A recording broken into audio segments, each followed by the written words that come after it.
হাঁচি পড়ছে নাকি নাক দিয়ে পানি পড়ছে? শীত শুরু হতেই অনেকেই এই উপসর্গে ভুগছেন, যা সাধারণ সর্দি কাশির চেয়ে ভিন্ন।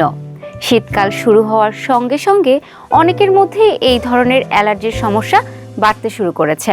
বিশেষ করে জানালা দরজা বন্ধ রাখা এবং হিটার বা গরম যন্ত্র ব্যবহারের কারণে ঘরের বাতাস শুষ্ক হয়ে যায়।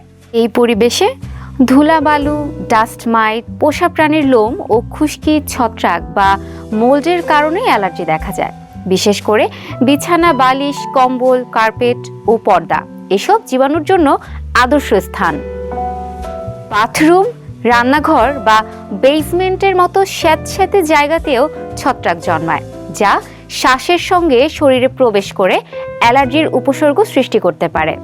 সাধারণ লক্ষণগুলো হলো বারবার হাঁচি, নাক দিয়ে পানি পড়া, চোখ চুলকানো, গলা চুলকানো, শুকনো কাশি, কখনো মাথা ব্যথা বা ক্লান্তি।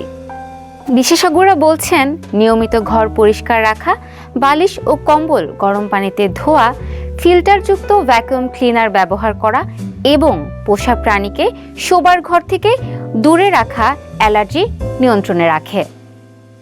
প্রয়োজনে চিকিৎসকের পরামর্শে অ্যান্টিহিস্টামিন বা নাকের স্প্রে ব্যবহার করা যেতে পারে। শীতকালকে সুস্থভাবে উপভোগ করতে হলে শুধু গরম কাপড় পরা নয়, পরিষ্কার ও অ্যালার্জি মুক্ত ঘরও জরুরি।